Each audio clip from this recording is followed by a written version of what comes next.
Has this ever happened to you? When you had a conversation with someone, thinking your point was crystal clear, but the other person completely ignores you. But then, one day, in a moment when you think nothing will ever change, someone shows you everything you need to see. But the real twist is yet to come. You won't want to miss this. Dear listeners, please subscribe my channel to achieve goal 1,000 numbers. It's a typical day at a public event where Clint Eastwood, the man who's lived through decades of fame, is ready to talk about his latest project. He steps onto the stage, his usual calm demeanor holding the attention of the crowd. But something feels different today. There's a sharpness in the air, an undercurrent of tension. As Clint starts speaking, a journalist from a well-known liberal outlet stands up. He's young, full of energy, and ready to make a name for himself. He interrupts Clint's speech with a question that's more of a critique than an inquiry. You've spent years glorifying violence and portraying characters with outdated views. Do you really think the world still needs this kind of storytelling? The audience falls silent. Some eyes widen, others shift uncomfortably. It's clear that the journalist's words were not only directed at Clint but also at the very essence of his career. But Clint doesn't flinch.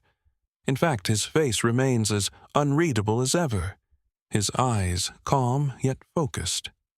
He could have let the moment slide, laughed it off, or even fired back with a sharp retort. But that's not his way. Instead, he pauses. The tension grows. He looks at the journalist, then at the crowd, and a stillness fills the room. The room is thick with anticipation. Everyone's waiting for Clint to respond. The journalist, sensing an opportunity to escalate the tension, leans forward, eager for a reaction. But Clint? He's quiet. The silence stretches on for what feels like an eternity. Finally, Clint speaks, his voice calm but steady, cutting through the hushed crowd. You know, I've spent my life telling stories that matter, not just stories people want to hear. His eyes, steady as ever, lock onto the journalist's. It's easy to point fingers and mock something you don't understand. It's harder to listen to the stories of those who've lived through it, who've made the tough choices, and learned from them. The journalist shifts uncomfortably in his seat. There's no defensive anger in Clint's voice, no rush to prove a point, just a quiet confidence that's hard to ignore. Clint continues, "You think violence is the issue? Violence is part of the story, but it's also about redemption, growth, and understanding the consequences of choices. You have to look beyond the surface to see what truly matters." The crowd sits in stunned silence. This wasn't the reaction they expected.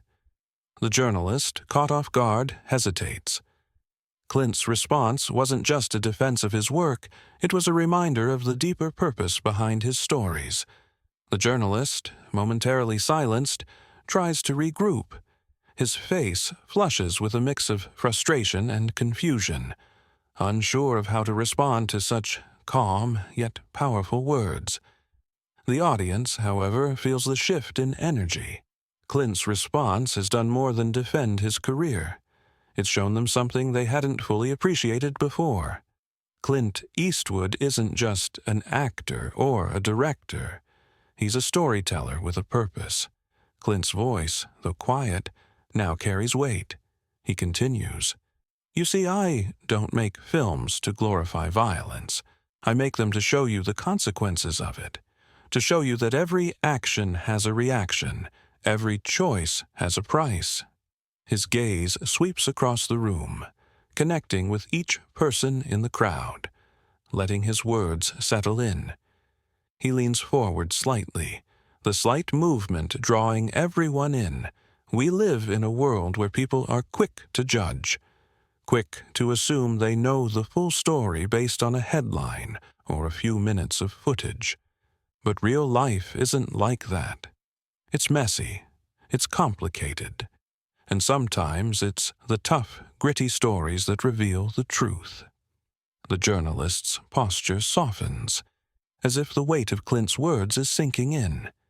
There's no more mocking, no more defiance, just a quiet realization that he's been out of his depth.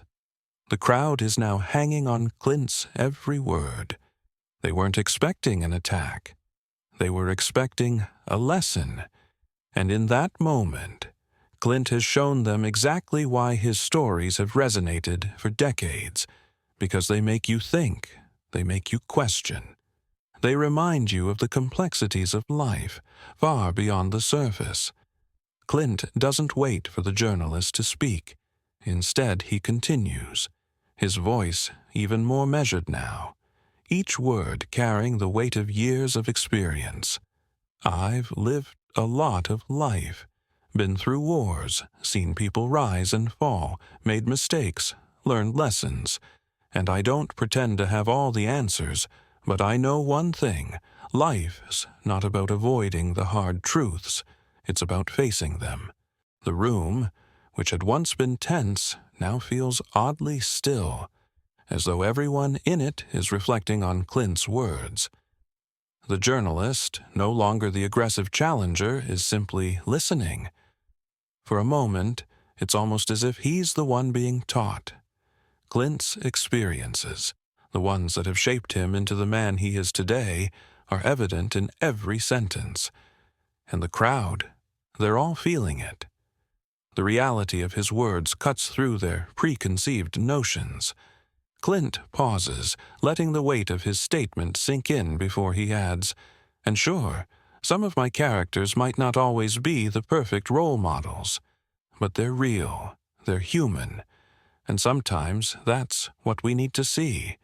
We need to see people struggle, fight, and sometimes fail, so we can understand that we're all in this together."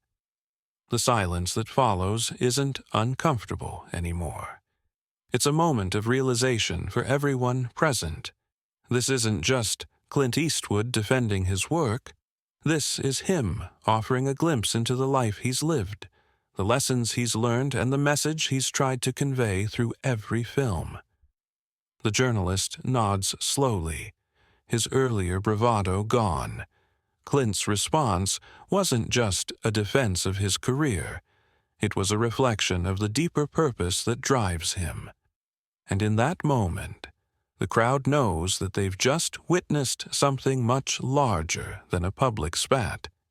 They've seen a man stand by his truth, unapologetically. The crowd, once tense with anticipation, is now caught in a reflective silence. Clint's words have done something unexpected. They've disarmed the hostility and left a lasting impact. The journalist, having no further words to argue, lowers his head slightly. He's been outmatched not by anger or aggression, but by the depth of Clint's experience and wisdom. Clint stands there for a moment, letting the silence linger, and then slowly, he turns and walks away from the podium, his calm presence commanding more respect than any fiery retort could have. As he exits the stage, the audience breaks into a quiet but powerful round of applause. They aren't just clapping for Clint's response, they're clapping for the quiet dignity with which he handled the situation. As the journalist watches Clint leave, it's clear he's learned a valuable lesson, one that can't be taught through words alone. He now understands that real strength doesn't lie in mocking others or tearing down their work. It lies in standing firm, owning your truth, and responding with grace. This moment isn't just a victory for Clint Eastwood. It's a reminder to everyone in the room that sometimes the loudest voices are the ones that speak the least, and that it's the power of experience, empathy, and understanding that leaves the deepest mark.